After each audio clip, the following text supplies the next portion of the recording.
In a world where the most perplexing of scenarios unfold on a daily basis, President Donald Trump, the maestro of controversy and connoisseur of chaos, has decided to add yet another chapter to his ever-expanding anthology of bewildering decisions. During a recent meeting at the White House, Trump expressed his unfiltered desire to strip federal funding from those well-known bastions of anti-American sentiment, NPR and PBS. Yes, folks, because if there's anything that screams threat to national security, it's a station broadcasting children's cartoons and classical music. In his infinite wisdom, Trump responded to a reporter's question about the subcommittee hearing entitled Anti-American Airwaves, Holding the Heads of NPR and PBS Accountable, with a declaration that he would love to cut their funding. Clearly, in Trump's America, love manifests in the form of fiscal annihilation. It's almost heartwarming, isn't it? Like a Hallmark card from a dystopian future where affection is expressed through budget cuts. Trump went on to lament the perceived bias of these outlets, asserting, "I think it's very unfair. It's been very biased. The whole group, I mean, a whole group of them." Now, one has to wonder if Trump has ever actually tuned into NPR's soothing symphonies or PBS's riveting documentaries on the migratory patterns of birds. Perhaps the true bias lies not in the content of these programs, but in their ability to remain blissfully unperturbed by the noise of political circus acts. The irony of this situation is almost too rich. A man whose administration has been a veritable goldmine of alternative facts and post-truth realities is concerned about bias.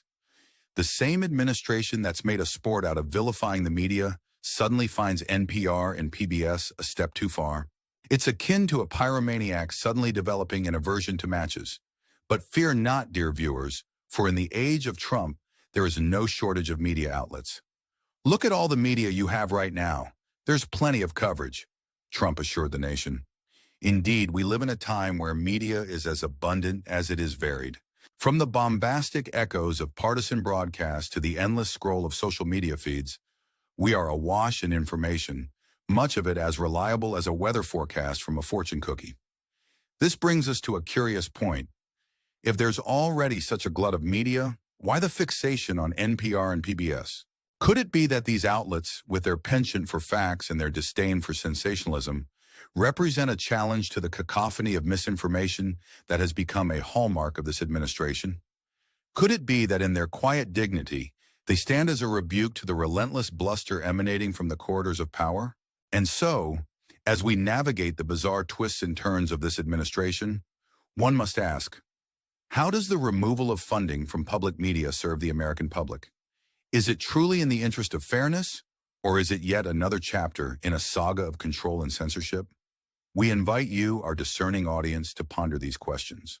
What are your thoughts on the potential defunding of NPR and PBS?